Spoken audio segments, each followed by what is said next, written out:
answers? I think I'm entitled. You want answers? I want the truth! You can't handle the truth! This is Larry Connors USA. Larry Connors USA.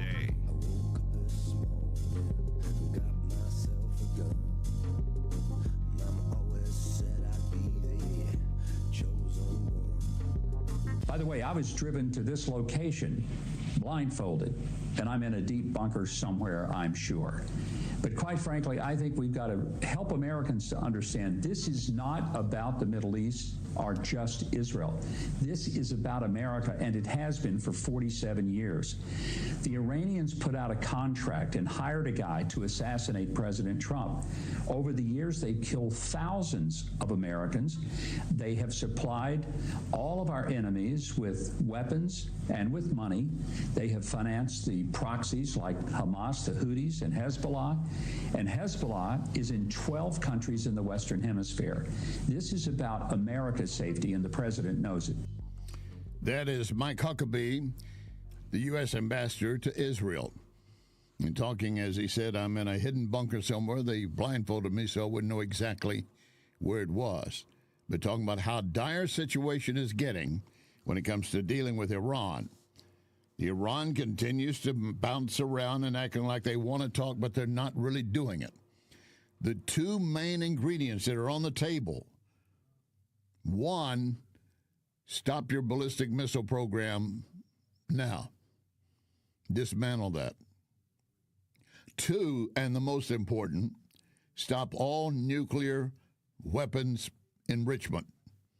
Iran claims we have a right to have nuclear power, just like other countries.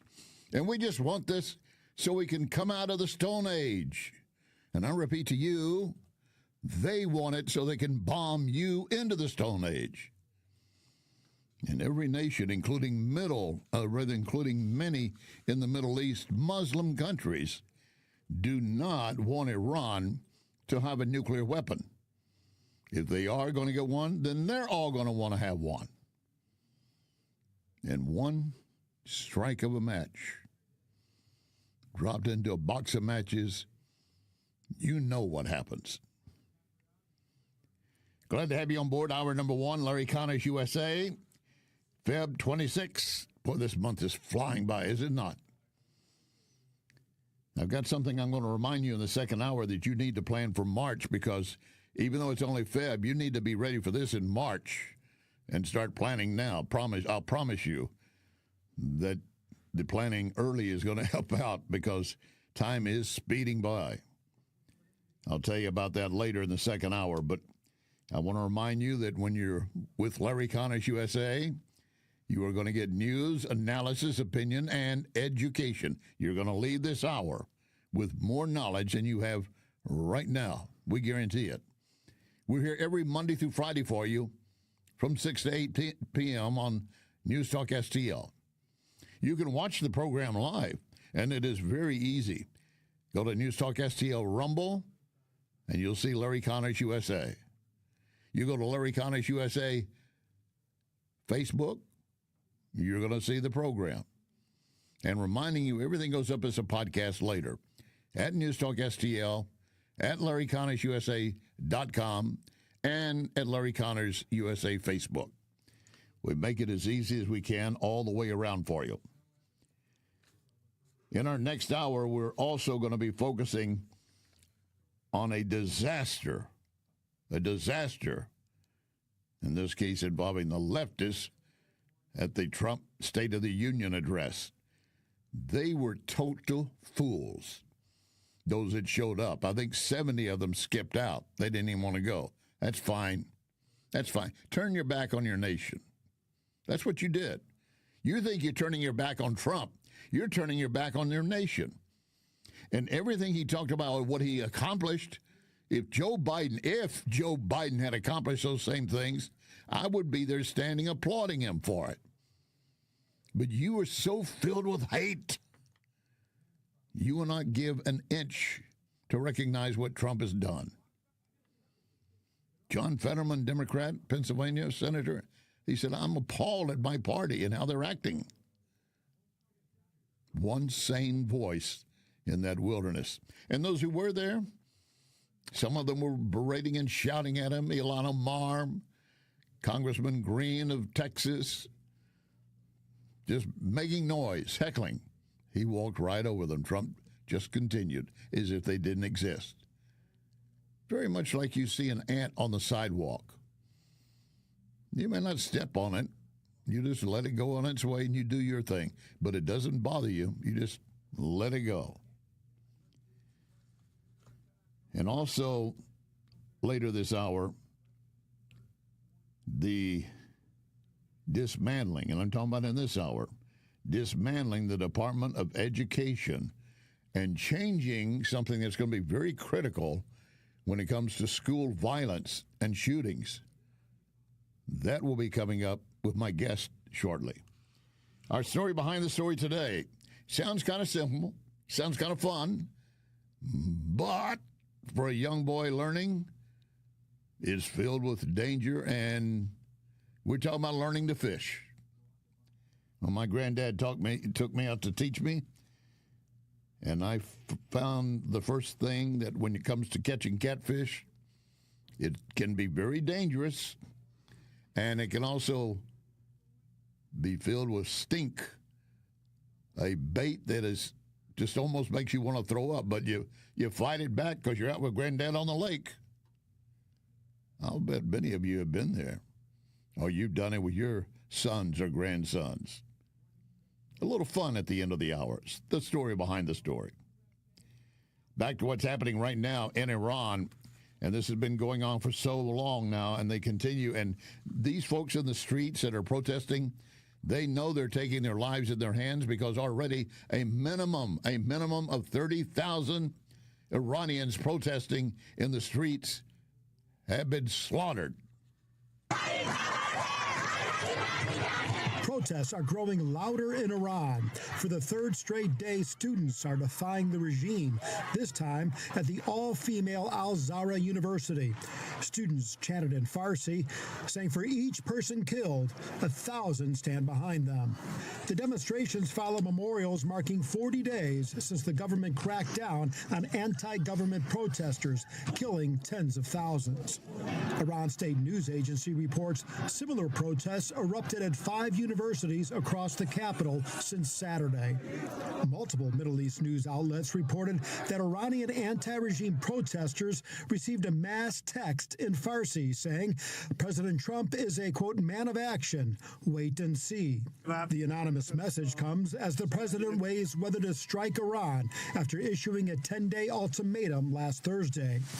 Posting on Truth Social Monday, Trump warned, if we don't make a deal, it will be a very bad day for that country and, very sadly, its people. The people are the ones who are going to suffer.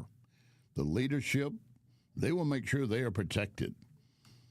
They don't mind putting their people in danger, and they know what they're going to do. Many of them die or be hurt. In the meantime, Oklahoma Senator Markwayne Mullin, Republican, said it is clear that Iran is rebuilding its nuclear program. And he was asked by the host, well, I thought we obliterated it last summer. Why are you worried? He said, because they're rebuilding it. You can see them rebuilding it. So far, they don't seem to be enriching. And again, she said, but it was obliterated. Trump did use those words based on what he had at the time and maybe embellishing it. I will agree he could have embellished what he said. Senator Markwayne Mullin responded, it doesn't mean you can't rebuild. It gives a simple example. You're in a car accident, you obliterate the bones in your legs, yet they still put metal back in them, and you can walk again. Make it that simple. Do you get that? Listen to this Fox analysis of what's going on. Now, new satellite photos indicate Iran trying to access the 3 nuclear sites bombed by American B-2 bombers and that guided missile submarine in June as part of Operation Midnight Hammer. Iran's foreign minister says his country is not ready to give up what he calls peaceful nuclear technology. And the Pentagon continues to bolster forces in the region. A squadron of 5th-generation F-22 Raptors arrived at an Israeli air base for the first time yesterday. More Raptors landed in Britain yesterday from the 1st Fighter Wing base in Langley, Langley, Virginia. And evacuations are also underway. Officials say the headquarters of the U.S. Navy's Fifth Fleet in Bahrain has now been reduced to mission-critical levels. Less than 100 people remain. We saw something similar before Operation Midnight Hammer, an indication strikes could be coming very soon. Very soon. Very soon. And among the arsenal we have, I remind you, the B-2 bombers, looks like a flying wing, can carry up to 40,000 pounds of weapons, including bunker buster bombs, speed of almost 600 miles an hour, altitude's 50,000 feet. It can go with an unfueled range of 6,000 nautical miles. And you know what? It's based right out of Whiteman Air Force Base in central Missouri. And they will make that trip as they have before, as they have been used previously, with combat experience in Iraq, Afghanistan, Libya. And yeah, we're willing to send them back into Iran and make sure we obliterate this effort by the Iranians to rebuild not nuclear equipment to better their lives, but to destroy you. Listen to this question and the response by the Iranian Prime Minister. Why should President Trump consider allowing Iran to have even the smallest bit of enrichment? Well, first of all, enrichment is our right. We are a member of NPT, and we have every right to enjoy a peaceful nuclear energy, including enrichment. How we use this right is something related to us only. The enrichment is a sensitive part of our negotiation. The American team know about they knows our position. We knows their position, and we have already exchanged our concerns. And I think a solution is achievable, but I'm not going to negotiate through media. Yeah, we're not expecting to negotiate through media, but you lied and you're wrong on every one of those points. You do not have a right to have a nuclear weapon because you're a terrorist organization and you support terrorism all around the world. You're responsible for thousands of U.S. deaths and thousands of others in other countries. By the way, I want to make a note about this for you. The violence in Mexico is continuing. The cartels continue to battle against each other, and they're going after other targets. We're still waiting to see how many are going to get out of some of the resort areas like Puerto Vallarta. Acapulco has also been surrounded by cartels. A lot of plane flights going in, canceled. Any flights coming out, canceled.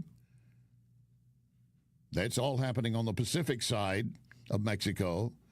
A little quieter on the eastern side, like around Cancun, but it could change at any moment. And make note of this. This is something I have feared. I have truly feared. Even if you're going into a part of Mexico where you are assured everything is going to be safe, despite the cartel violence, since we took out one of their cartel leaders, El Mencho, because the U.S. played a role in giving the Mexican authorities intel so they could get to him. So the cartels know, blame the Americans. So an American is a target automatically. And make note of this. An American Airlines Boeing jet landing in Miami from Colombia, not even Mexico. When they landed, a routine post-flight inspection found numerous puncture marks in the right wing, basically. Bullets being fired at that American Airlines flight while it was still within distance of a high-powered rifle. No one hurt. Everyone got to Miami safely. I'm not sure the pilots knew that they had any problems until they got to the ground. But the cartels are armed with all kinds of military equipment. It will not be long before we see one of them try a shoulder-fired rocket at an American Airlines flight or any U.S. flight or any flight they believe a lot of Americans are on. I'm just telling you that. I'm not telling you to live in fear, but be aware If you're in a flight going anywhere over Mexico or in some of these countries we're trying to rein in, you might well find yourself in a disaster. Violence against ICE, federal agents, police has become common, accepted, encouraged by leftists. A recent event which appears to be supposedly a friendly snowball fight targeting police, but the intent was to harm, maim. The New York City mayor doing nothing to really discourage it. I've seen videos of kids throwing snowballs at members of the NYPD in Washington Square Park. And first, I want to say that officers have been on the front line of helping our city respond to this blizzard. They and our entire city workforce deserve to be treated with respect. From the video I saw, it looked like kids at a snowball fight. Looked like kids at a snowball fight. Right. Police Benevolent Association President Patrick Hendry responded, quote, "The mayor's response is a complete failure of leadership. This was not just a snowball fight. This was an assault by adults throwing chunks of ice and rocks that landed 2 officers in the hospital." Yeah, it was not just a snowball fight. Mondami, wake up! He's not going to wake up. He wants to walk this tightrope. He's trying to appease those who elected him and not really get rough with the thugs throwing snow-packed rocks or ice at police and trying to equate it to just kids having a loose snowball fight. Big deal. It's not that big, right? It is. So he's trying to appease those who do not care if police are assaulted by adults just because they pack snow around a rock or whatever to make it look like a snowball. Give me a break. And at the same time, the other side of the tightrope, he's trying to say, well, we're going to stand for law and order, and our police have been helping us. We want to help you. They're not standing for law and order in New York City.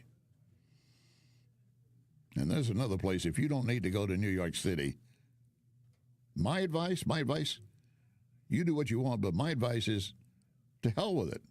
I'm not going. I feel for people who are stuck in the middle of it up there. Coming up, dismantling our Department of Education and Department of Health and Human Services may take over all shootings and violence on campuses.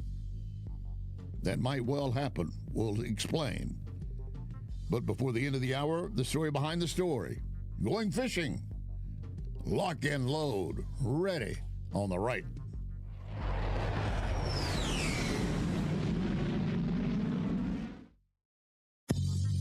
You are listening to Larry Connors, USA.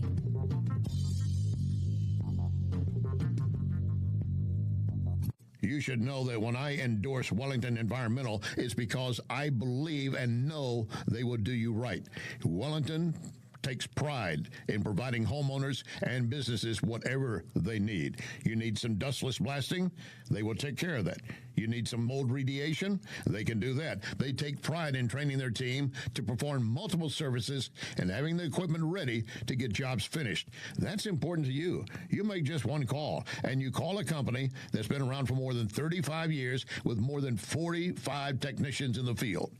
Most of you know finding good workers, then having them show up on time could be difficult. Not for Wellington Environmental. They're there at the designated time, ready to go. Check them out to see what they could do for you. Dustless blasting or anything else you need. Wellington Environmental, 314-644-4930. 314-644-4930. Be well with Wellington. The best thing I ever did for my neck and back pain was go to Esquire Sports Medicine. Dr. Draghi and his staff can take care of those pains. If they can't, they'll refer you to a specialist. And when you're hurting, you don't want to wait. So often with Dr. Draghi and Esquire Sports Medicine, you're treated within 24 hours. For any joint or muscle pain, contact my doctor, Dr. Draghi, Esquire Sports Medicine on Big Bend, just north of 40. EsquireSportsMedicine.com. Another day must be another roofer in town. And John Beal and I were talking. He said, every time you turn around, there's a new roofing company. Many of them have no idea what they're doing, and the statistics show that many will be out of business within 2 to 5 years. Who are you going to call to help you then? You need to remember only one name, John Beal. John Beal Roofing. You have a problem, he can take care of it. And we'll be here for you. John Beal Roofing. Call 1-800-NEW-ROOF. 1-800-NEW-ROOF. Renewal by Anderson asking, are you still battling cold drafts? Windows icing up again? Utility costs surging? You're worried about paying more every month? The truth is, you may already be paying for new windows and money lost to energy escaping your home. And here's the thing, you don't want to do this project twice. Renewal by Anderson spends every day replacing bad technology, poor installation of windows and doors that simply don't stand the test of time. But you can afford the best. America's most trusted window replacement company, Anderson. Call 877-WINDOWS or visit rbastl.com. Learn about our December savings event right now. 877-WINDOWS, rbastl.com. Renewal by Anderson. Superior products, exceptional service. This is News Talk STL.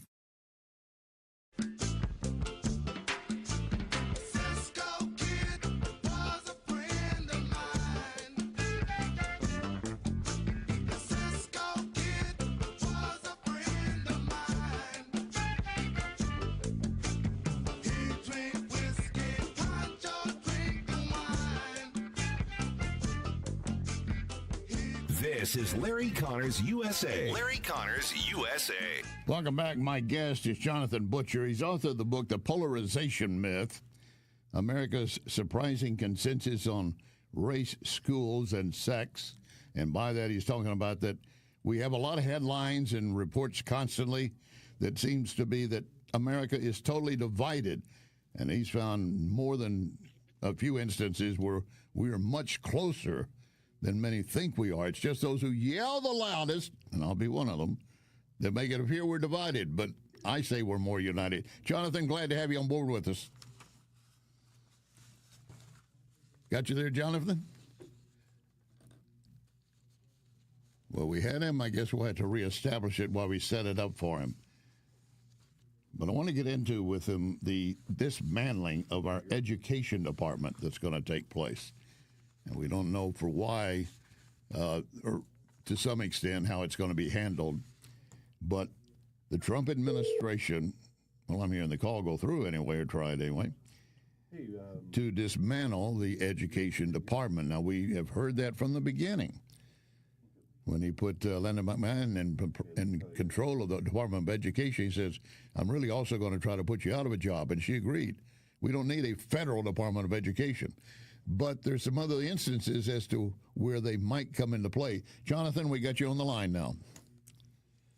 Thank you. Great to be with you. All right. I laid out your book and some of the things in. I want to come back to that later, but let's jump immediately to the subject.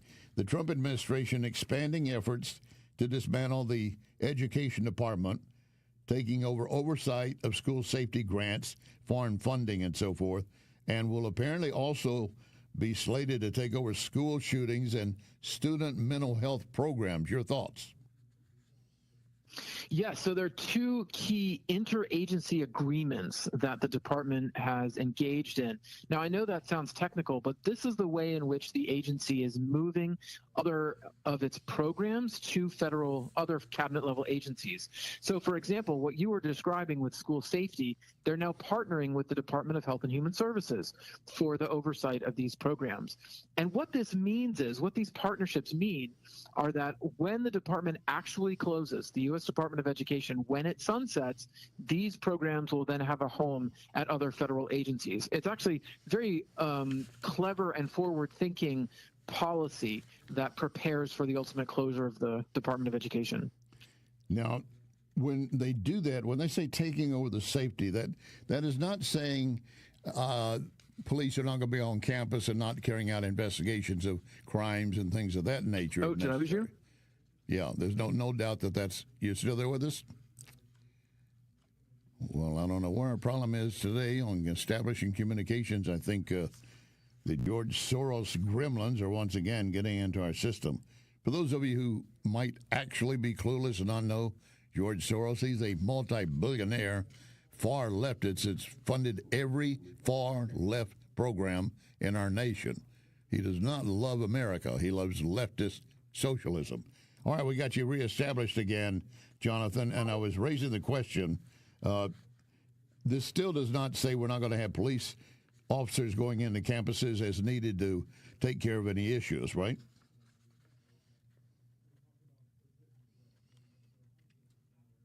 Hey, I don't know what's going on here. Well, we're just not having any luck with this. That's such a shame. The announcement, I will say, did comes despite congressional bipartisan disapproval of Trump's Department breakup plan, because it also involves now Health Secretary Robert F. Kennedy Jr. and his agency in a new role, and that would include responding to government school violence across the nation. John, you were talking about that a moment ago. How would the Department of Health and Human Services be actively involved in school violence? So it would be the same oversight that the Department of Education was providing. So they would be overseeing grants to schools for school safety programs. They would be conducting the same sort of grants that the Department of Education had been using before for school resource officers, for additional security around schools. So it's really just moving the programs. Well, at the point now, it's partnering with Health and Human Services for oversight of these same programs. They're doing the same thing with the Department of State with a different set of programs. They're partnering with the State Department to oversee federal, foreign funding to colleges and universities. This is really important. This is something that the Biden administration had completely dropped. They were not even keeping track of foreign donations to universities. These sound like good things, but actually a great deal of this money was coming from countries of concern. Yeah. It was coming from places like China and Qatar. And what does it benefit the students? So crucially, on the school safety side, it's just as it sounds like. The department is not shirking its responsibilities. It's not ending these programs. It's simply partnering with the Department of Health and Human Services to implement the same programs. On the side of the Department of State, this is a way to keep track of what sort of foreign influence, especially from our nation's enemies, are actually being implemented in colleges around the U.S. I met a student last fall who had been contacted by an agent of the Secret Service from the Chinese Communist Party, who was trying to get information out of her about the research she was doing at Stanford. So these kinds of interventions, they're actually happening. This kind of espionage is actively ongoing. So it's crucial that the department and the Department of State keep track of what sort of money is coming in. And you're listening to Jonathan Butcher, the author of The Polarization Myth. Well, you tell me that that's what that student said. I've got a quote here from Washington Senator Patty Murray saying these illegal agreements are creating pointless new bureaucracy, jeopardizing resources that support students and families. In other words, you're 180 degrees wrong. Well, I think that claim is untrue because these kinds of interagency agreements are actually somewhat common. They're used by agencies across the federal government. In fact, in 2022, the Biden administration actually had an interagency agreement between the Department of Labor and the Department of Justice. Yeah. So it's been used even as recently as the Biden administration. So interagency agreements are actually pretty common. And this is crucial that the Department of Education is doing this because it is streamlining a federal bureaucracy that's been highly unsuccessful at improving student achievement. Well, and to that extent, some of these, the other day, Texas opened up its charter school program, and they were overwhelmed. 120,000 applicants to send their kids to either charter schools or to get the funding to go to a school where they want to put their children. Yeah, that was the ESA program, the New Education Savings Accounts in Texas. It's a new law just passed last year. It allows parents to actually customize their child's education, paying private school tuition and for textbooks, other school supplies. The same kinds of programs are available in Florida, Arizona. Well, in Texas, what's notable about these numbers is that it's the largest single day set of applications for a new private school choice program. Yeah. So now they're up, as you said, up to 122,000 applications. That certainly flies in the face of accusations that parents don't want school choice. I want to go back to your book, and again, it's The Polarization Myth, America's Surprising Consensus. And in other words, we're not as divided as many think. The other night with the president speaking, there was a graph on display while he was talking. It tracked the Democrats' response, independents' response, and Republicans. And when he talked about that we wanted to have more people treated fairly in the country, we want illegals out of the country, Sand, if you support that, majority of the Republicans obviously got in, and the graph jumped greatly.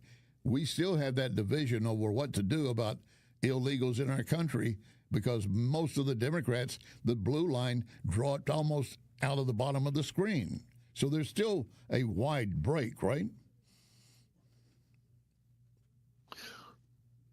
Sorry, I missed your question. Could you ask it one more time? Well, we're talking about the graph that appeared while President Trump was speaking the other day, tracking responses from Republicans versus independents versus Democrats. And when he talked about we need to protect America first, other than illegals, it shot way up with Republicans, way up with independents, and the Democrats just basically almost fell out of the bottom of the screen. Yeah, I think there's widespread agreement that the president's efforts to secure the border have been successful and highly popular. And, you know, when we look at colleges and universities and the number of foreign students who are enrolled there and actually involved in protests and riots as they were last year and the year before, we recognize that this issue of foreign influence is not a small thing, right? It's affecting all different sectors of American life, from public safety to education to even into higher education. Jonathan Butcher, author of The Polarization Myth. I'm so sorry we had phone difficulties. We'll try to do it again in the near future. Thank you. Thank you, Jonathan. Appreciate it. Yeah, we do apologize for that, but, you know, that's what happens when you're doing these interviews. Sometimes little gremlins, either Soros gremlins or others, get into the system. We find them and we squash them. But they come back. They breed like most rats do. Coming up, let's wrap up this hour a little bit more lighter fare, but maybe fearful for some. The story behind the story. Lock and load. Ready on the right.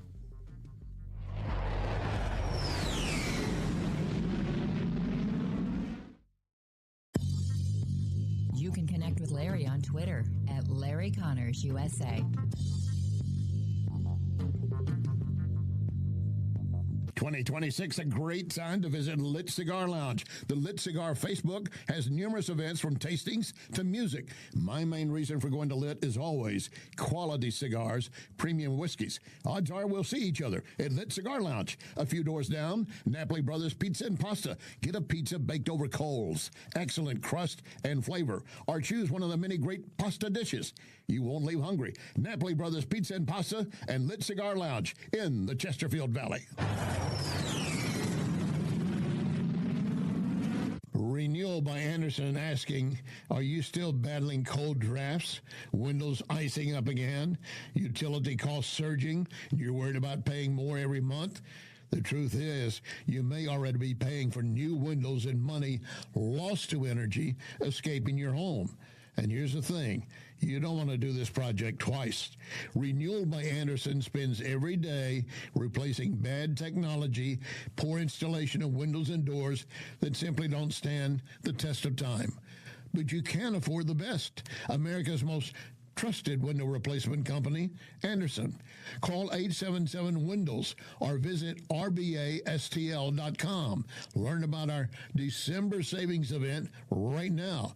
877-WINDOWS, rbastl.com. Renewal by Anderson. Superior products, exceptional service.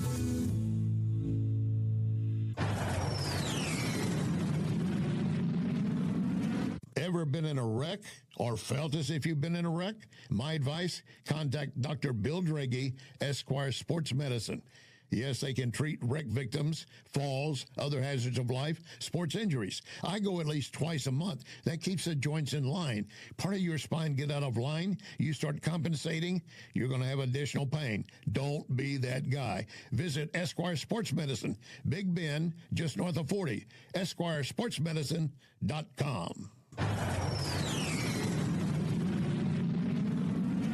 This is News Talk STL. Early in the evening, just about supper time, over by the courthouse, they're starting to unwind. 4 kids on the corner, trying to bring him up. Willie picks the tune out and he blows it on the hum. Down on the corner, out in the street. This is Larry Connors USA. Larry Connors USA. Now, Larry Connors with the story behind the story.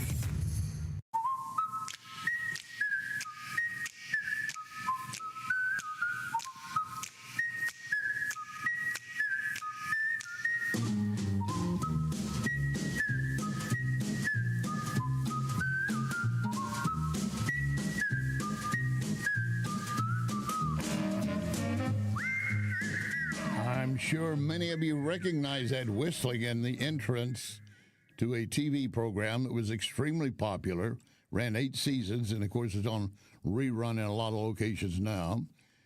Sitcom that began in 1960, The Andy Griffith Show. And what you have there is whistling, Andy and son Obie, Ron Howard, walking and carrying fishing poles. And the title of the song actually is The Fishing Hole. That's where they're headed for day relaxation. Sit on a side of a pond or lake, throw your minnow, maybe hook with a bobber out into the water and see if you catch anything. And sometimes you really just don't want to catch anything. You're just more than content to just lay there and close your eyes and just enjoy, right? I've done that. I'm sure many of you have.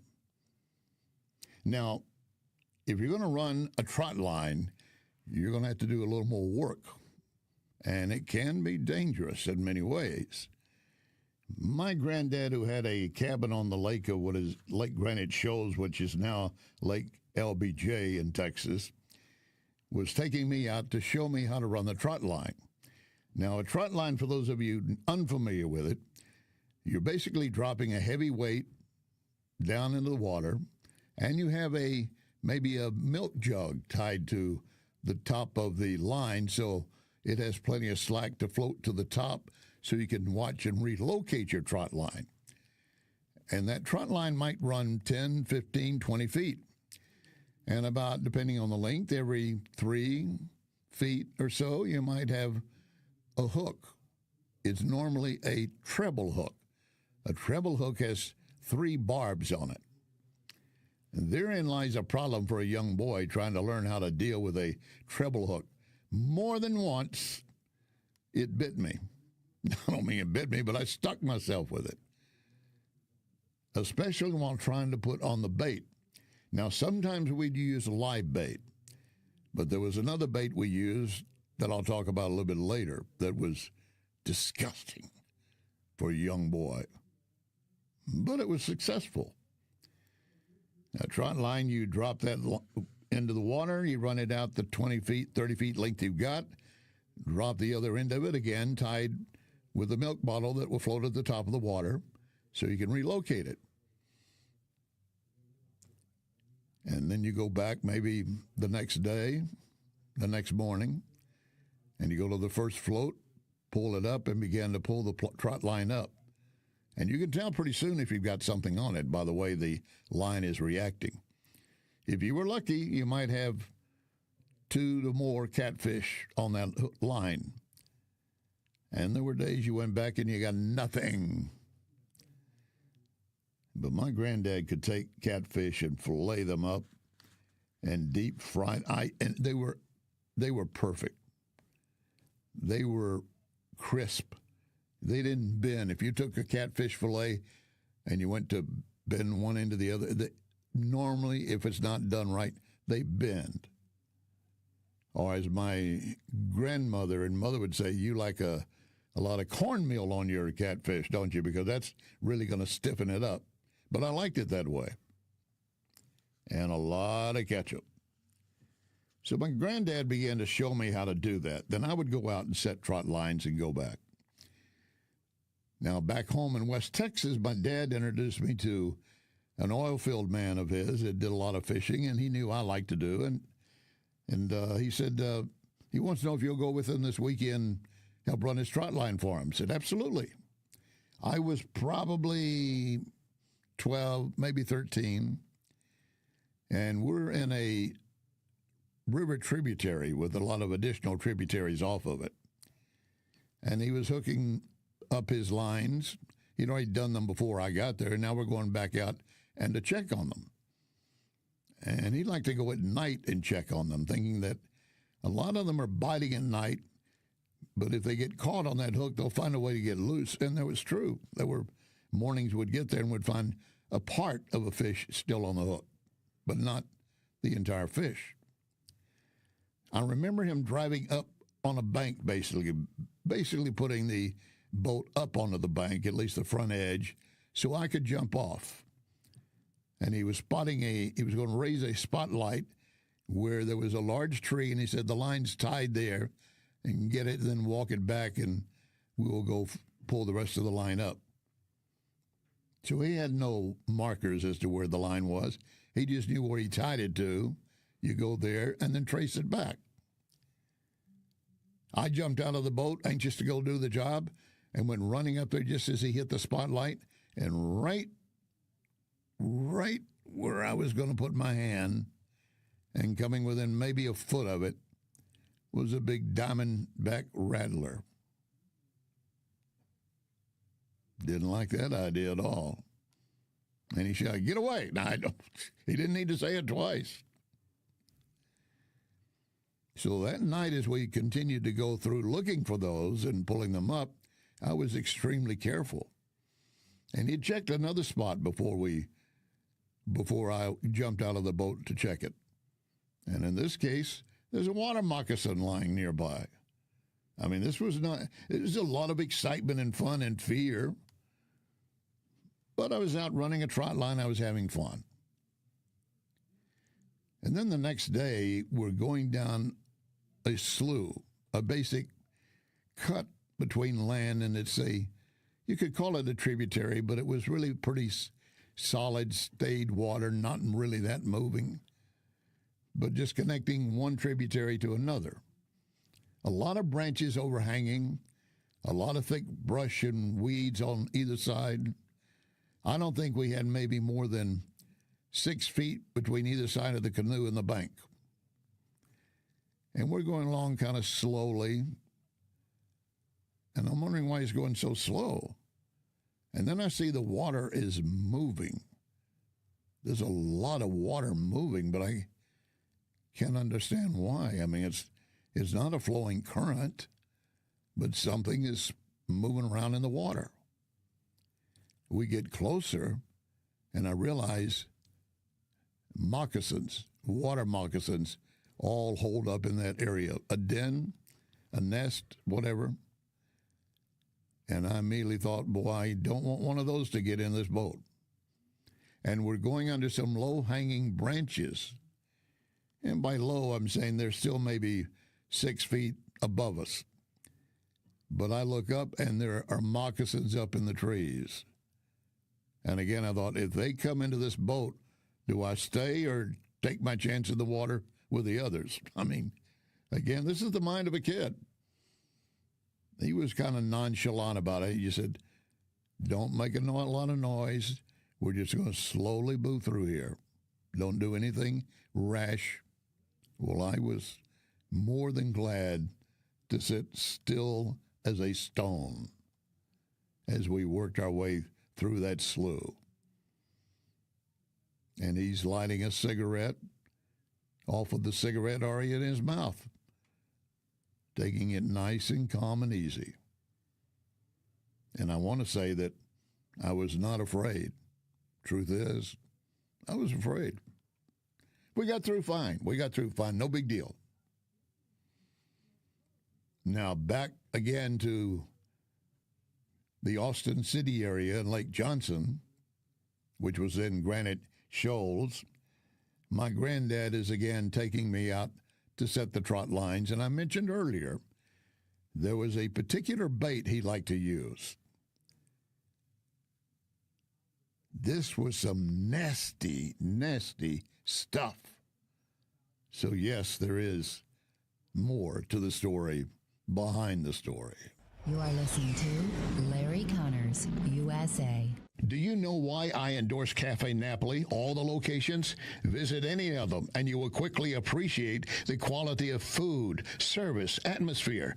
So maybe I'll see you at Cafe Napoli in Clayton, Napoli Kirkwood, Napoli 2 in Town and Country, Napoli 3 in St. Charles, right next door to Napoli C. Or maybe you'll find me at Napoli Brothers Pizza and Pasta in the Chesterfield Valley. Now you know why I endorse Napoli, NapoliSTL.com. This is Larry Connors USA. Larry Connors USA. Now, the end of the story behind the story.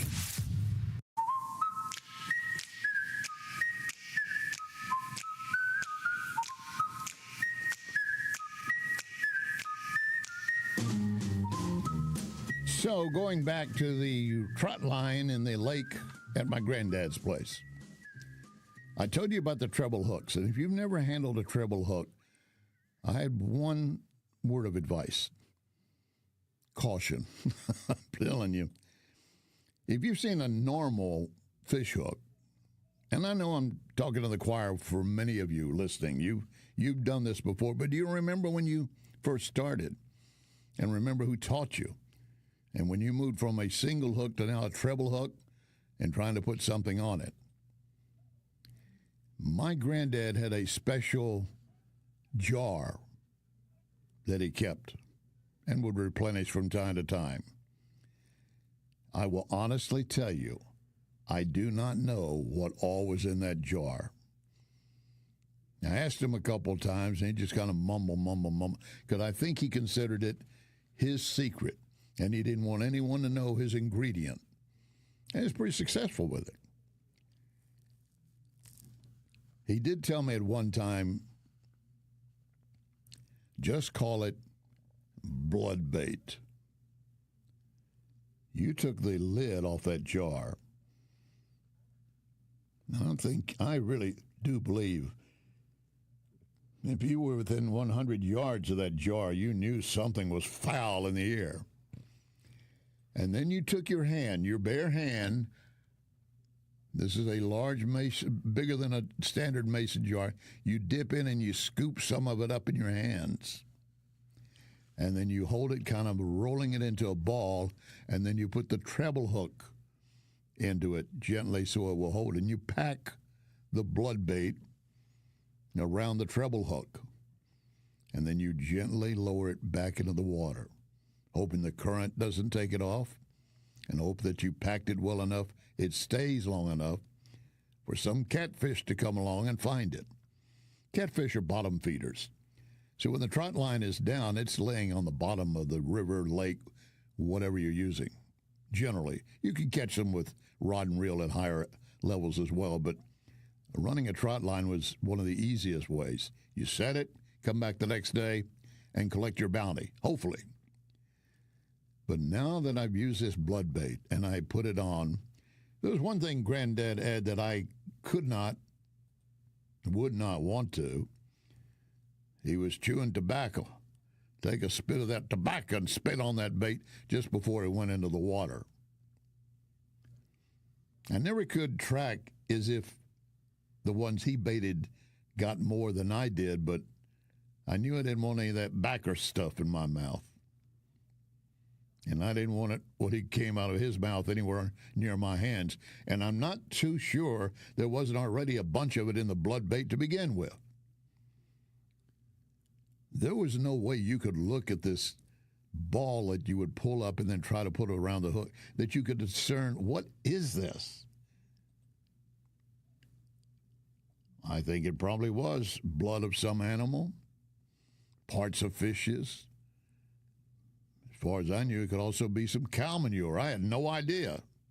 But I do know that once you were out setting the trot line, and then you tried to wash your hands, you were not going to get that stink off.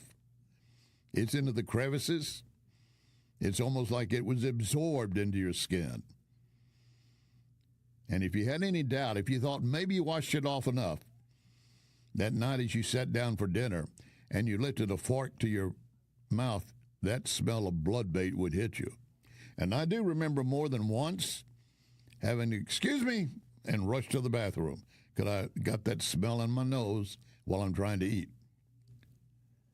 But you know what? Those are times you look back on and truly enjoy. One, time with your dad, your granddad, or if you're the granddad or father, time with your children, and that would include girls. And fishing is one great pastime for kids to get involved in. As we come up on good fishing weather, coming out of winter, look for an opportunity to take your kids out and share some time like that. Fishing from a dock, from the shore, a boat, be careful, obviously, life preservers. Introduce them to, when they're old enough, to treble hooks. And then show them your real skill with some blood bait. See if they want to go again. Our story behind the story tomorrow. The vice president who had to resign, or did resign, after being convicted of taking bribes. Lock and load for tomorrow.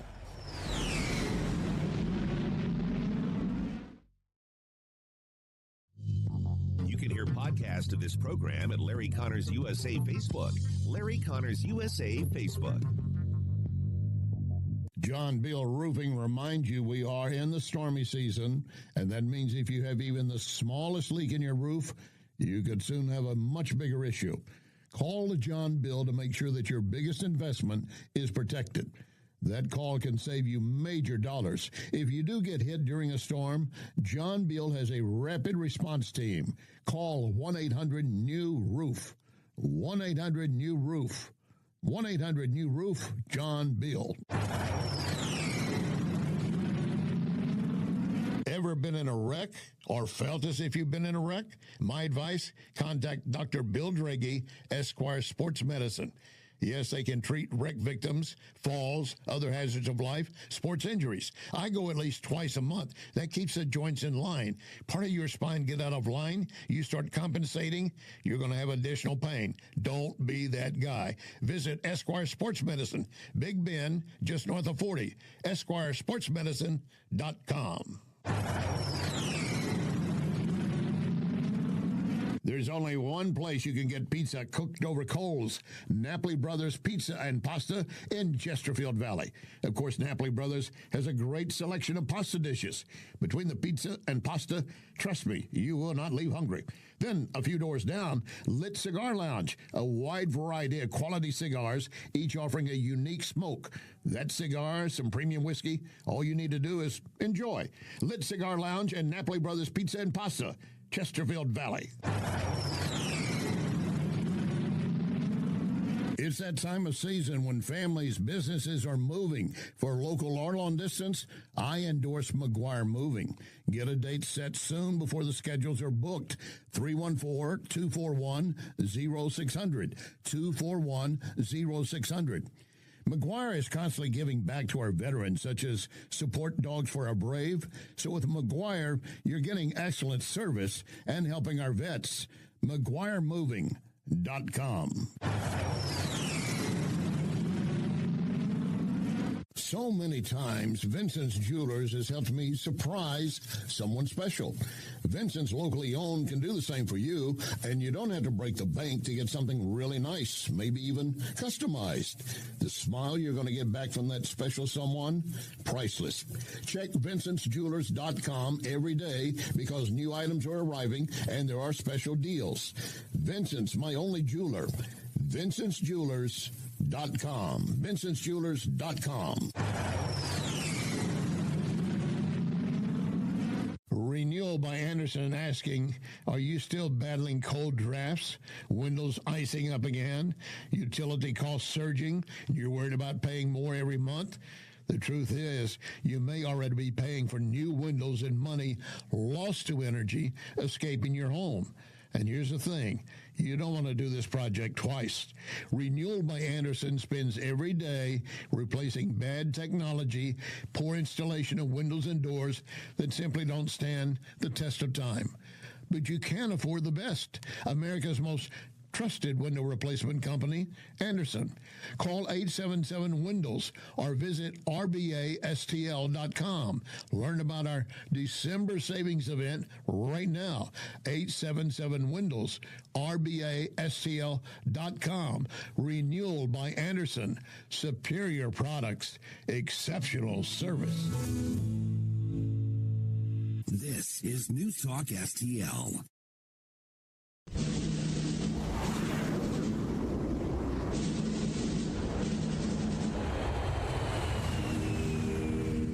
Answers? I think I'm entitled. You want answers? I want the truth. You can't handle the truth.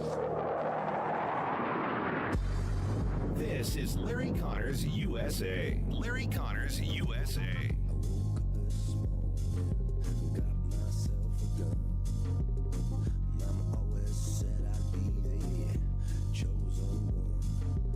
Right now, we are unaware of any reports of any Americans being hurt, kidnapped, or killed, and the Mexican drug cartels know not to lay a finger on a single American or they will pay severe consequences under this president. And they already are. This operation, which was carried out successfully by the Mexican authorities, was, of course, supported by the United States, would not have happened without the leadership of President Trump. He has made it a day one priority to target and go after these vicious drug cartels that have shipped deadly poison to our country for far too long. He signed an executive order to rightfully designate them as foreign terrorist organizations. We've seen the president take unilateral lethal action against drug boats sailing through the Caribbean. And now, of course, we are coordinating and cooperating and pushing the Mexican government to do more to end the scourge of deadly drugs coming through our United States southern border, which, of course, is now secure thanks to President Trump as well.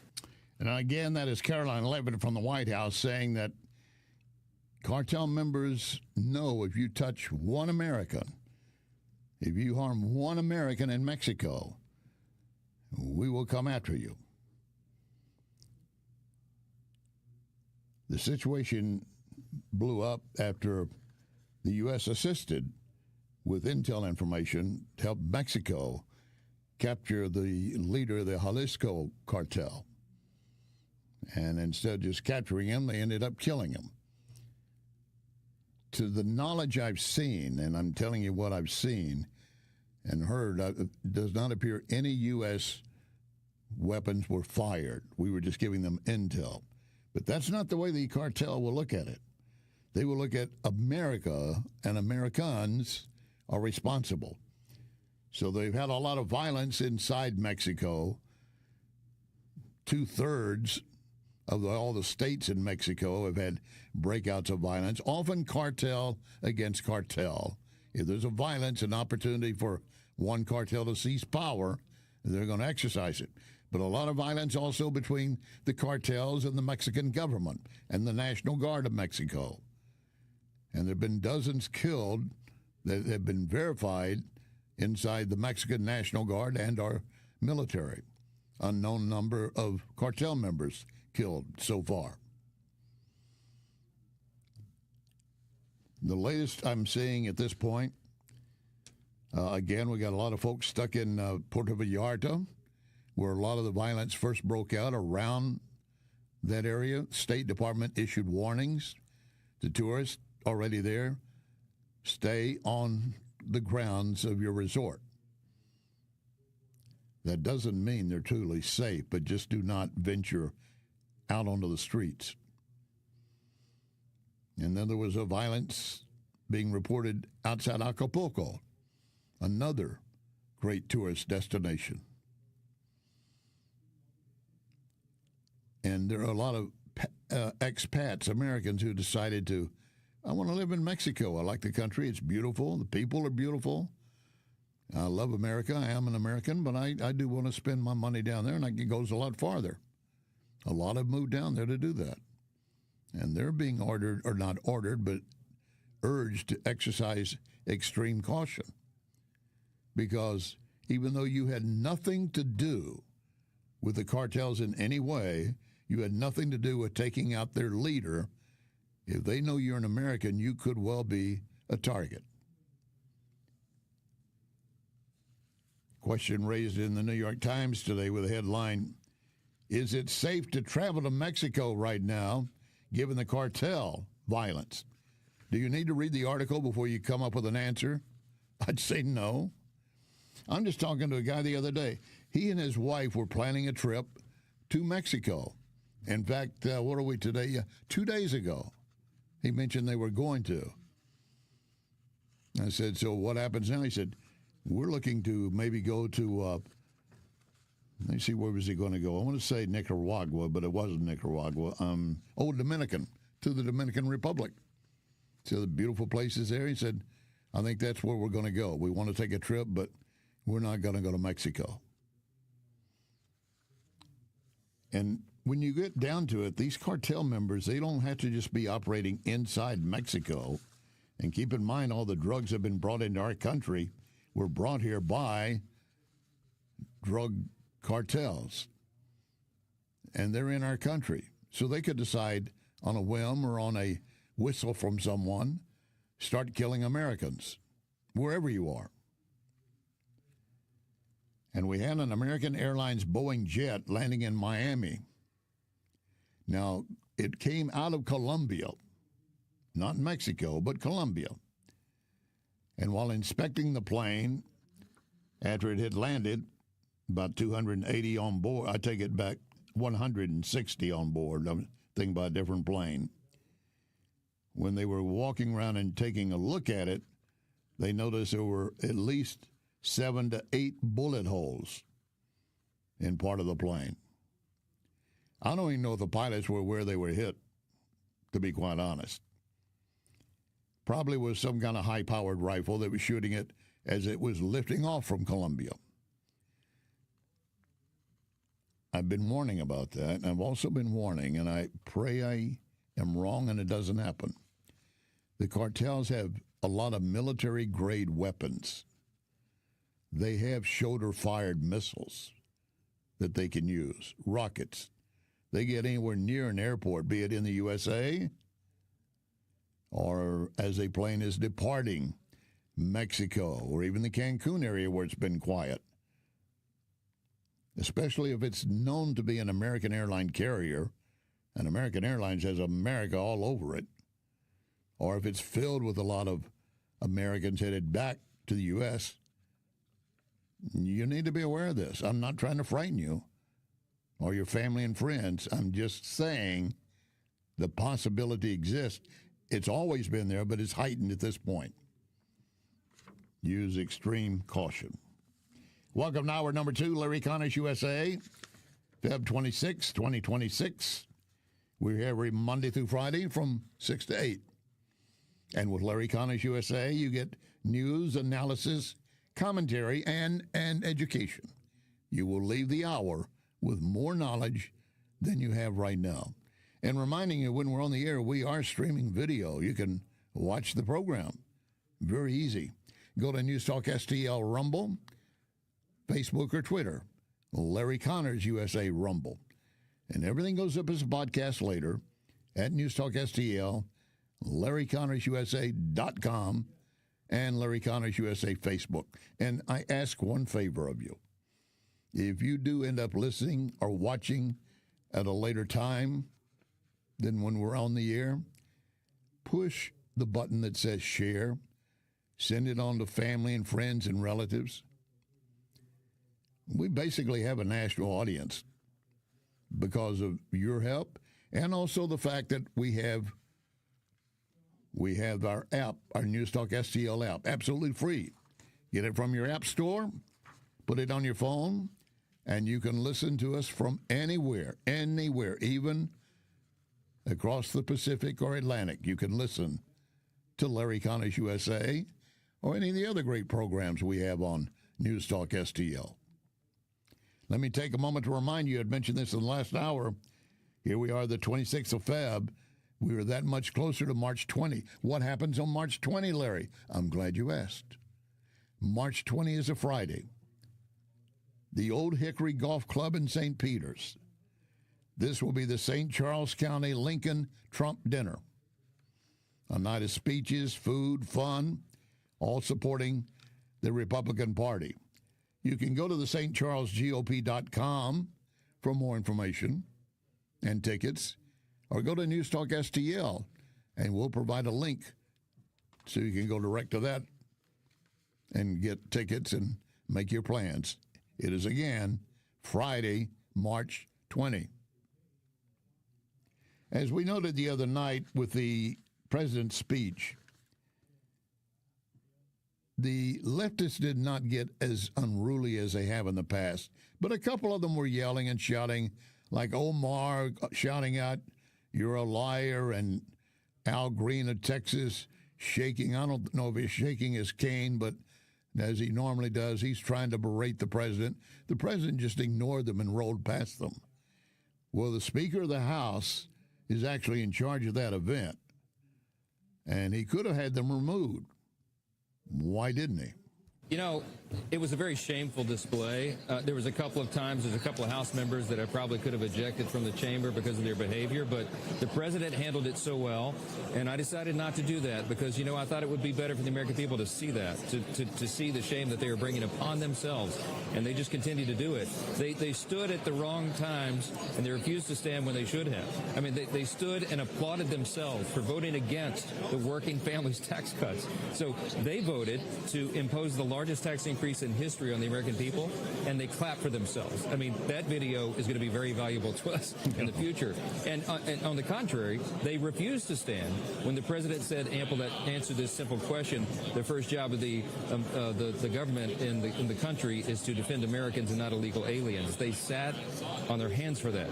So look, their actions and their words speak loudly to the American people, and their record is as shameful as their antics tonight. Yeah, in other words, just let them slaughter themselves. Let them speak and act out. Everybody sees what a buffoon they are. And Democrat Senator from Pennsylvania, Fetterman, acknowledges he was ashamed. Well, I mean, it's just disappointing, honestly. I mean, I think that's sad that I think half of my colleagues didn't show up. I mean, that's not a judgment, but for me, it's like, so for me, that's, I think show up. You don't have to clap for everything. You don't have to agree with anything. I think we're in a different place right now where it's now people not even going to show up or doing other kinds of alternative things. So for me, that's, I think, so. It was pretty pathetic. They also had a gathering down along the Potomac, a bunch of them dressed as frogs or something like that. Tadpoles. Idiots. Let's just put it that way. That's what they were dressed like. And then President Trump gave them an opportunity to show that while they disagree with him, they can support at least something, right? Nope, didn't happen. If you agree with this statement, then stand up and show your support. The first duty of the American government is to protect American citizens, not illegal aliens.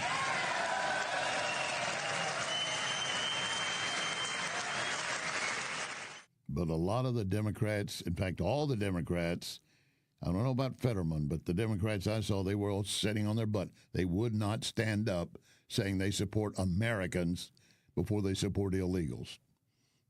Common sense, but they've dug themselves into this grave. And one senator did stand Pocahontas, Senator, standing up at the time when Trump was talking about maybe curtailing some insider trading. There was one moment, Madam Speaker, where he called you out specifically around, of course, congressional stock trading. What do you say back to him? I say back to him, as that's what members said, look at your own self.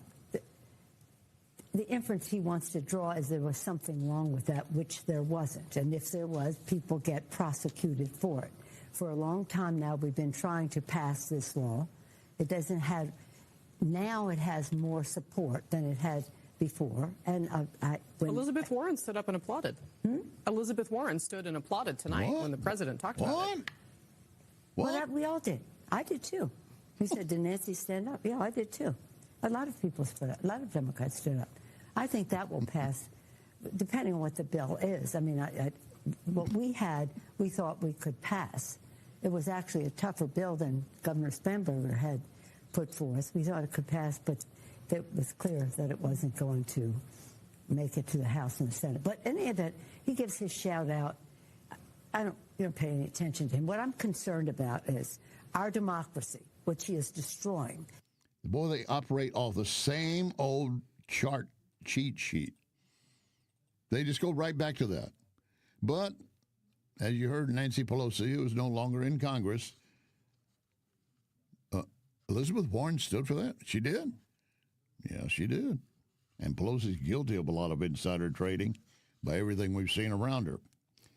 In the meantime, tensions are building in the Mideast, Iran in particular, obviously. A retired admiral breaking down what we already have in the theater to face Iran.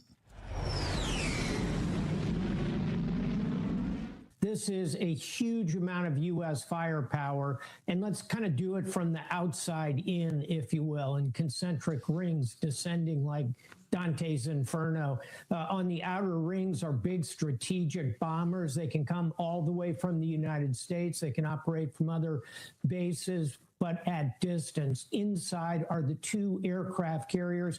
One you see there on the screen, it's in the northern part of the Indian Ocean. The other one is going to park right against Israel, where you see the word Syria on that chart. So now you've got two axes. These are 80 combat aircraft each, with F-35s, our most advanced jets, as well as plenty of F/A-18 Hornets.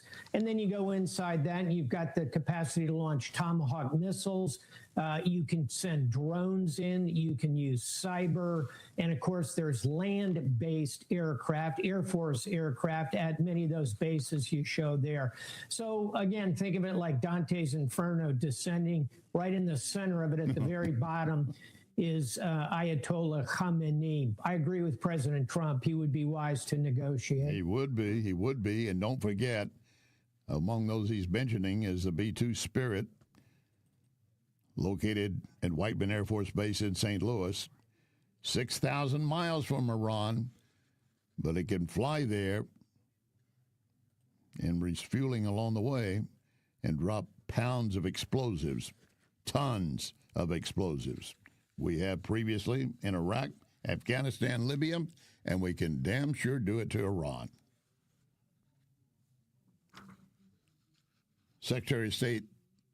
Former Secretary of State Hillary Clinton did appear before the House lawmakers in New York today, as we had suggested. It would be a closed-door deposition regarding their relationship with Epstein.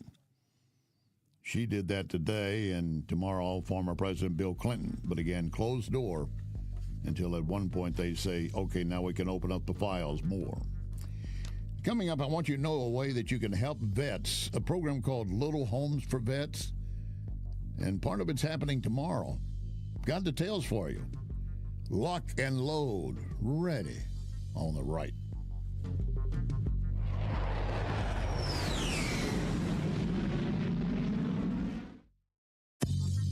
You are listening to Larry Connors, USA.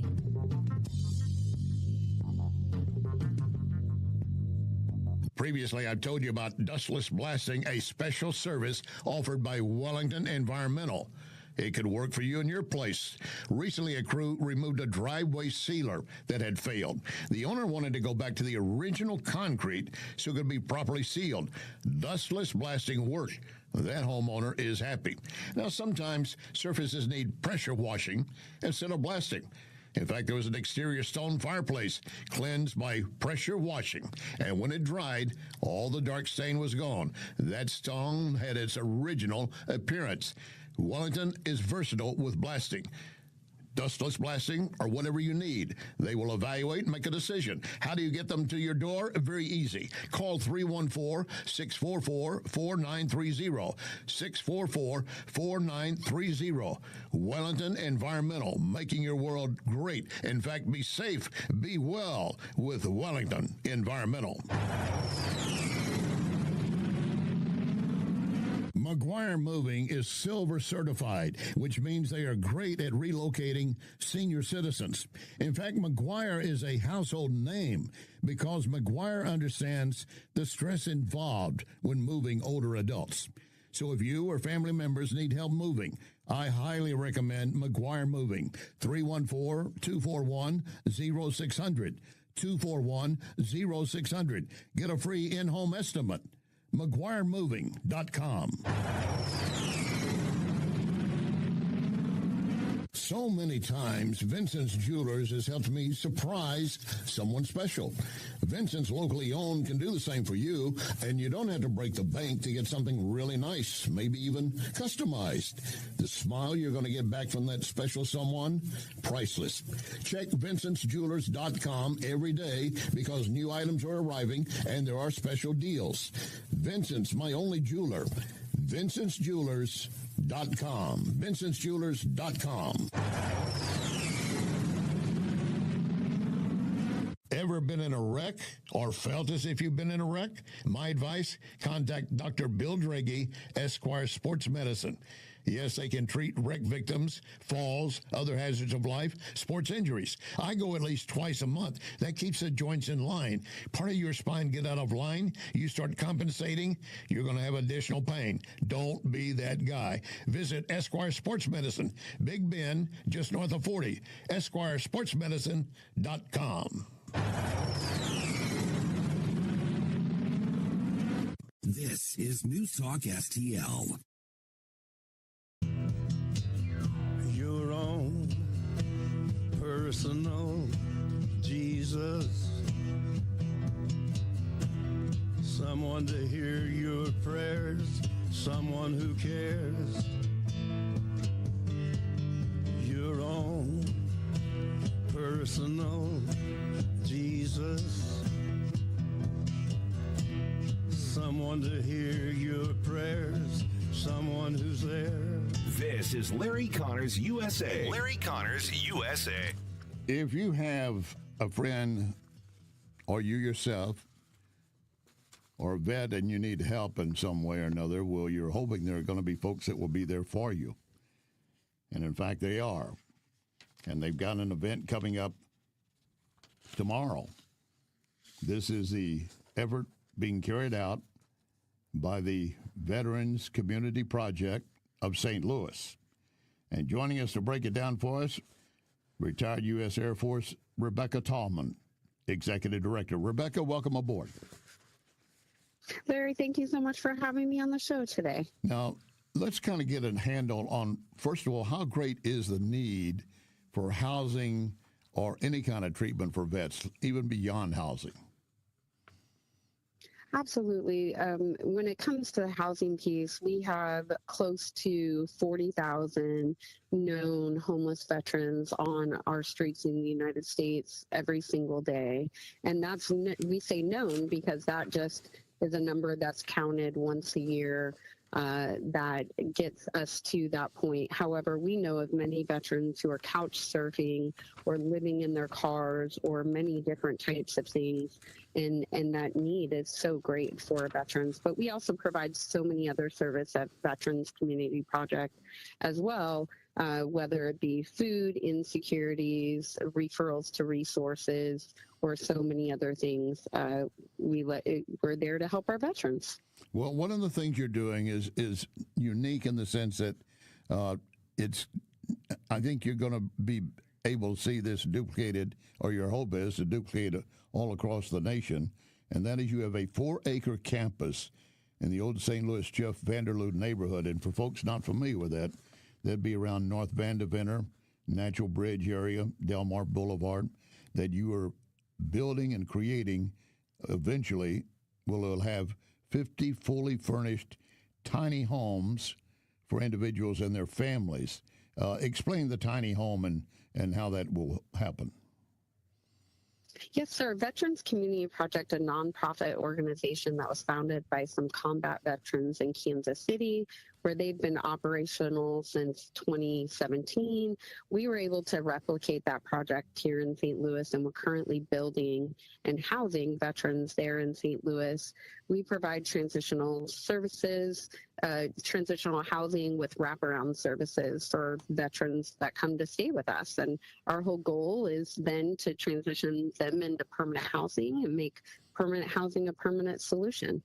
Now, again, they're called tiny homes. They're 3,000. I mean, how big actually is it? It's for not just one person, but part of a family, one family member, or what? So in St. Louis, we have 10 family homes, which can sleep up to 5. Those are 320 square foot. And then our individual units, which will house individual veterans, are 240 square foot. And so our homes are trauma informed. So they have windows only on one side wall of the unit. They will never face the windows of another unit.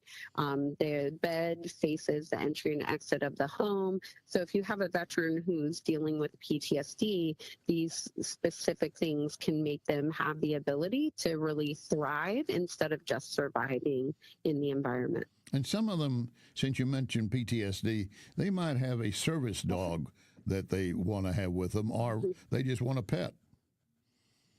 Yes, sir. We are a pet-friendly organization, and so we do allow our veterans to have pets with them, not just service animals. And so we have dogs and cats, and actually in our Kansas City village, we've had chinchillas. But sometimes, an individual doesn't want to leave behind their best friend, and we wouldn't want that for them. Now, you also have, you're very close to the Green Rivers the Great Rivers Greenway, a massive walking path. So there's a lot of opportunity for them to get out and exercise if they're capable of doing so. Yes, they are in the process of building right past our village right now. We're so excited to have the Great River Greenway trail come right in front of our building, and it's going to be something that's going to be there for our veterans, and we're very excited about it. And talking about their capability, what about if they are physically handicapped in some way? We do have some ADA capabilities in our village, and we have had veterans who are in wheelchairs or along those lines. And so we do have the capability to help our veterans. And not only do we have transitional housing there, we also have an outreach center where any veteran can walk in, regardless of housing, regardless of income, and come in to receive services at our outreach center every Tuesday and Thursday from 10 a.m. to 2 p.m. And you have a lot of volunteers, vets, former servicemen, or even active if they have time, or folks who just want to help that are stepping up to help on a physical basis. Yes, sir. We have 4,000 plus volunteers signed up in St. Louis to be able to volunteer in different types of ways at our project. But we have volunteers on site every Monday, Wednesday, and Friday. And right now, a lot of our volunteers are helping us build our homes. Our homes are built primarily by volunteers. And so we really enjoy having everyone out there with us, being a part of being able to house veterans. But then the hard part is the money. Even though you're nonprofit, getting money. I know the Burner Group, which is the ownership of one of my sponsors, Renewal by Anderson, they've offered a major partnership and offering $235,000 in-kind renewal care donations. That's got to be a big start. It is amazing. We are extremely appreciative of the Burner Group and Renewal by Anderson coming in with this wonderful donation that we're announcing on Friday. And really, money is the hard part. We need individuals to come together, support our project. We are primarily privately funded, and so we are constantly fundraising. And what the Burner Group is doing here with this amazing donation is not only contributing to the project, but they're also giving the opportunity for veterans to have safety and security. The doors and the windows, that's exactly what those provide. Well, that's great. And that's the fiscal possibility of, but again, if you could get that $235,000 in kind donation duplicated, you're jumping up to just under $500,000 to help complete the project and do more. Yes, sir, that is true. We each year to be able to run our project, it takes us close to $2 million to build out our project. It's cost us $12.8 million, and it's donations like this and additional donations that hopefully will come in the future that make that happen. Are you getting any kind of federal funding or assistance in that way? We get a very small amount of federal funding, but we do not take any funding that will limit the veterans that we serve and how we serve them. Good. I'm glad to hear that, because that's the biggest problem you find. You know, you could use the help, but it comes with too many strings. Correct. Yes, sir. And we want to make sure that we can serve all of our veterans. Rebecca, again, thank you for your service in the Air Force, but you know that you have these vets who have to truly appreciate what you're doing, but the list is long that need the help. Well, I truly appreciate you taking the time today to highlight us, and thank you. And everything that we do every day is just a pleasure and an honor to be able to help our veterans. And I got to watch one of our veterans today who's moved into permanent housing, and I got to visit and say hi. Well, and to that extent, once they move in, are they limited in the amount of time they can be there before they need to rotate out and make room for someone else? We are a transitional housing program, so our goal is to get individuals into permanent housing. So while they're with us, we're working on what permanent housing looks like, and everyone's timeline is a little different. But our average stay in one of our villages is anywhere from 14 to 16 months. Now, you've got a big event tomorrow, folks. Yes, sir. At 10 a.m. At your Veterans Center. What's the location that folks should gather? 1515 North Grand Boulevard in St. Louis, right there in the Jeff Vanderloo neighborhood. 1515 North Grand. And keep in mind, if you want to donate, you already got the Burner Group, Renewal by Anderson, offering a $235,000 matching care donation. It's a spark, and for those concerned about veterans, getting them off the streets and helping them for what they've done for our country, 1515 North Grand at 10 tomorrow morning. Anything I'm leaving out? Yes, sir, and you can visit us at vcp.org. Thank you. That's exactly what I needed, vcp.org. And I have looked at the site, folks. I strongly encourage you to do it. Again, thank you, Rebecca, for your service to your country in the Air Force and what you're doing now in supporting veterans and the community project. Thank you for your support. It takes a community to build the village, and we welcome everyone to be a part of that community. You know, I think it's an outstanding project. Again, it's 1515 North Grand, 10 tomorrow morning. Or go check the website, and you'll find other ways to be involved. Veterans Community Project in St. Louis. Thank you again, Rebecca. Thank you. All right. Yeah, that burner donation is very big from Renewal by Anderson. And you can help, by the way.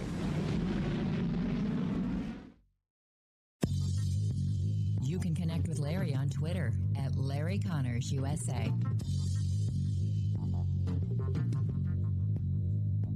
When I have business clients or guests from out of town, I often take them to Cafe Napoli. I know they're going to enjoy any of the Napoli locations. Cafe Napoli in Clayton, Napoli 2 in Town and Country, Napoli 3 in St. Charles, next to Napoli C, Napoli Kirkwood, or Napoli Brothers Pizza and Pasta in the Chesterfield Valley. Excellent food and intellectual conversation, if they bring the intellectual conversation. And NapoliSTL.com. NapoliSTL.com. Renewal by Anderson asking, are you still battling cold drafts? Windows icing up again? Utility costs surging? You're worried about paying more every month? The truth is, you may already be paying for new windows and money lost to energy escaping your home. And here's the thing, you don't want to do this project twice. Renewal by Anderson spends every day replacing bad technology, poor installation of windows and doors that simply don't stand the test of time. But you can afford the best. America's most trusted window replacement company, Anderson. Call 877-WINDOWS or visit rbastl.com. Learn about our December savings event right now. 877-WINDOWS, rbastl.com. Renewal by Anderson. Superior products, exceptional service.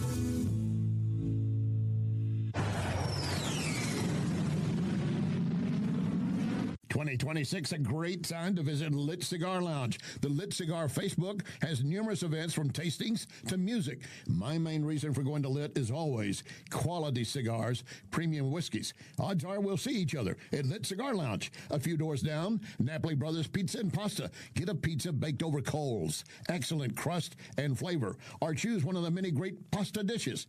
You won't leave hungry. Napoli Brothers Pizza and Pasta and Lit Cigar Lounge in the Chesterfield Valley. This is News Talk STL.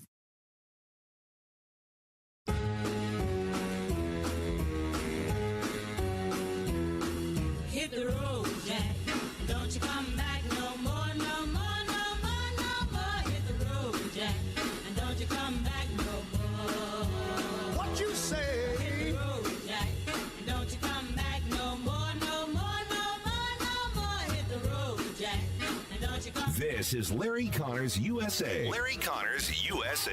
I'm truly appalled. I saw a lot of Democrat commentators today spiraling out of control, grasping at straws, trying to find any excuse to criticize President Trump's exceptional speech last night, and they have a very hard time doing so. It's even forced them, as you just pointed out, to turn against the great men and women who brought home gold medals for the first time in 46 years since the Miracle on Ice. These are great men. They're patriots. They are great athletes who represented our country at the highest level of sports. And the president was so proud to present them to the joint Congress last night. Both Democrats and Republicans should be able to stand up and clap for these young men who made our country so proud on the world stage. But unfortunately, it appears that Democrats, their brains have been so debilitated by Trump derangement syndrome that they can't even root for Team USA. Yeah. They can't even stand when the president calls on them to do so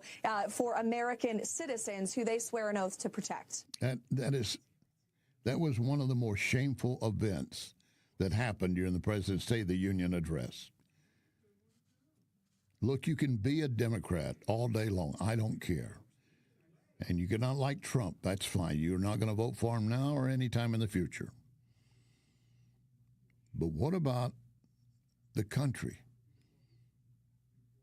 And we had that part of it we aired yesterday and a little bit earlier today as well, and that is stand if you believe in our country. We'll talk about that again in a moment. But any time that something good was put in front of them, some of these people, the leaders, and the others watch them because they're not sure, do we stand, do we not? I mean, what is, quote, the leadership doing? And if they continue to sit on their butts, that's what the others will. Not a bit of courage inside that party. Not one. Elizabeth Sanders stood, as we pointed out earlier, only when Trump was talking about we're going to stop insider trading in Congress. And then when that question got raised to Nancy Pelosi, what she thought about it, course, she's not a member of Congress now, so she was not there to stand or sit. But she just condemned it, basically, say, well, we've been trying to do that. We wouldn't be in favor of it. But if you remember when Trump had his very first State of the Union address, after he beat Hillary and his first State of the Union address, all the Democrats were looking to Nancy. If she applauded, then they would applaud. If she rolled her eyes, that's what they did. They are sheep. They cannot think for themselves. They don't dare think for themselves. They don't dare stand out. John Fetterman, to his credit, and I will be the first to admit, I thought, what a stupid choice Pennsylvanians made. Because if you recall, he'd had a stroke. He had maybe some brain damage. He wanted to walk around in a hoodie all the time. And I was an anti-Fetterman person, but I'm telling you, he's won me over. Not because of what he says, and not because of how he dresses, because I can tell he loves the country. I don't actually know if he stood when the Team Hockey USA was out being honored. I would, if I were taking a bet, I'd say he did. But the others did not. They are creating a perfect GOP campaign, not just for the midterm, but beyond.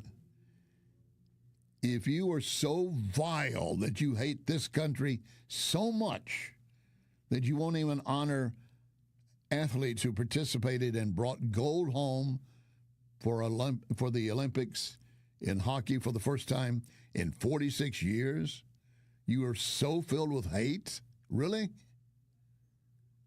And for those who came here as immigrants from other countries, legally, Ilhan Omar, you're here illegally. Now you're a member of Congress.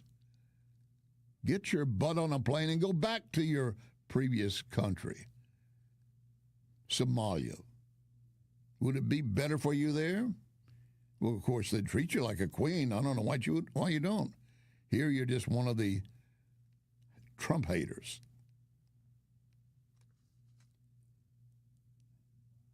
We are in the depths of depravity with many on the left. We really are. Just when you think you cannot possibly sink any lower, oh, they can. They won't just sink, they'll dig themselves into a lower spot. And from that spot, they believe they can rise like the legendary phoenix and resurrect. Not going to happen. I did an extensive monologue in the first hour yesterday, and I've already heard some reaction from several folks. Some saying, you were kind of getting a little preachy there. I said, so be it, because I varied the program considerably. If you missed it, I know you got a lot on your plate, but if you missed yesterday's program, you can pull it up as a podcast at NewsTalkSTL, LarryConnorsUSA.com. It's right there for you to pull it up. And you'll see how dramatic the first segment was compared to what we normally do. And I'm telling you, and I should have used these exact words yesterday, we need a revival in this nation. We need a good old-fashioned revival where people will get up and stand and cheer for our nation. I'm not asking all of you to stand up and cheer for Trump if you don't like him, or in fact, if you hate him. I don't always endorse what Trump does. I don't always second what he says. I call him out for things I think he's done wrong. But I look at what he's doing with our country. My God, how can you ignore that? And the left continues to preach, as the new Virginia Governor Spanberger, it's an affordability crisis. He's creating an affordability crisis. And yet she, in her own state, they're preparing to pass more taxes for her residents of her state. And she dares stand and say that Trump doesn't care about families. He's trying to tax them. She wants to tax things like your leaf blower, if you're going to walk your pets, another tax for that.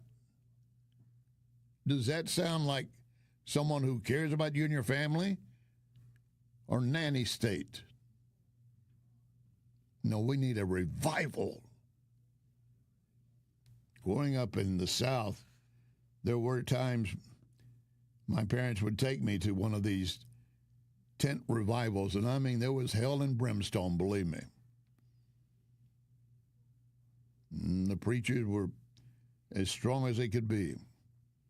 I don't know how legit they were.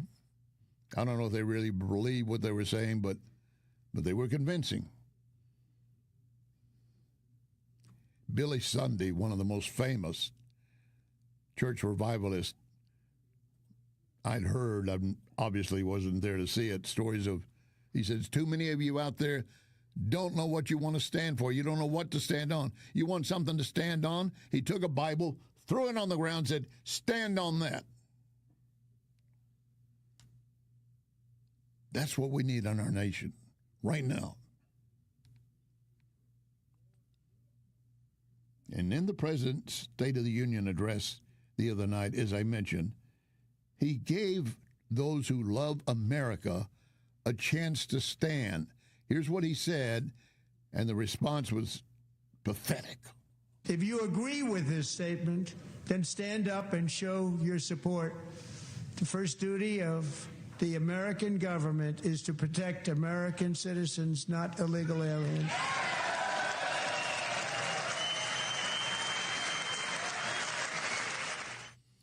The standing, the applause, the cheer coming from Republicans.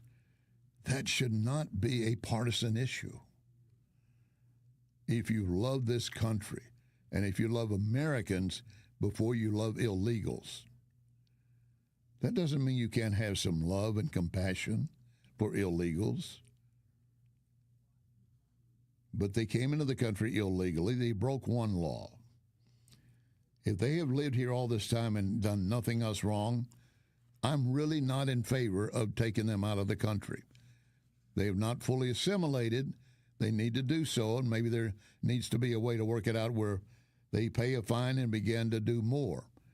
I watched a piece of a video the other day of a woman shouting and screaming, they're taking my husband away. He's lived here for 30 years, never done anything wrong, but he came here illegally, and they're taking him away. You know what? If that's true, if that's exactly what was happening, and he was wanted for no other crimes, had done nothing else, but that somebody reported them, hey, this guy, Juan over here, he owns a grocery store, and I know he's illegal. He's been here 30 years. Has he caused chaos? Has he caused problems and troubles? I have no issue with that kind of man staying. I don't. He came into the country illegally. He broke a law, but give him a chance to set that right. As long as he's done nothing else. He has basically assimilated into our nation. Out there, supposedly not out there preaching against our nation. If he is, fine, kick him out. If you're going to come into our nation, legally or illegally, or if you're born in this nation, and you want to curse our nation, not our leadership, but our nation, get the hell out. Just go. Trump's State of the Union speech is going to be very easy to be weaponized against the Dems in the primary coming up.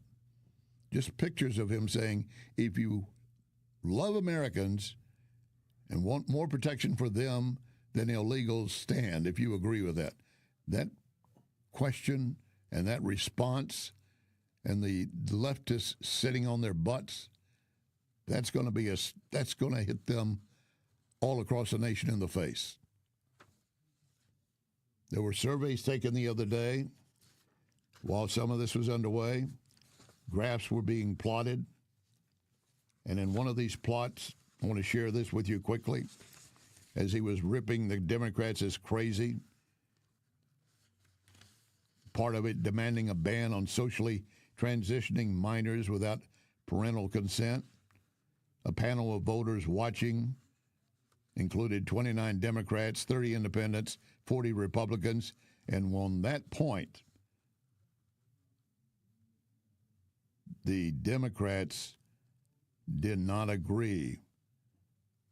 He said, surely we can agree no state should rip children from their parents' arms, transition them to a new gender against their parents' will. Who would believe that? We must ban it. We must ban it immediately. Do you agree? The Republicans in red shot right up to the top. Many of the Democrats were not far behind. The blue started up and then died to the bottom.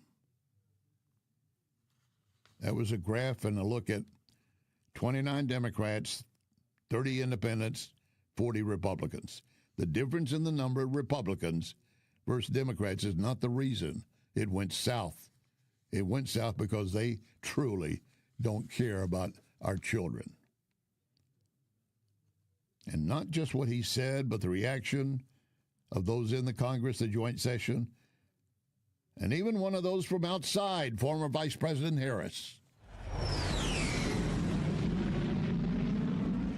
It was full of lies. And, you know, when he wasn't lying, it reminded me of our kids going to show and tell at school. It was nothing that was true about really how the American people right now, so many are suffering under the weight of high prices, unaffordable health care, unaffordable housing. And it was, you know, we've come to expect it. And, you know, some people have said it was really quite boring and that there was nothing very interesting about it because it was the same old, same old. And you know the guy lying about what he intends to do, what he has done, and the state of our economy and the state of the world. And you're not looking at what he has done. And I'm willing to bet she did not even bother watching the speech. She already had notes cribbed out. She was already going to do that and go and attack, just as Virginia Governor Spanberger, who gave the Democrat response, taping her speech ahead of Trump's address, saying the same things. They have this little cadre say, here's the message. Deliver this message over and over again. He's lying. He's not helping the American people. He's making things worse. He's making unaffordable. On in Virginia, we might begin to tax you if you're walking your dog or using an electric leaf blower. The hypocrisy. That is the biggest snake in their den.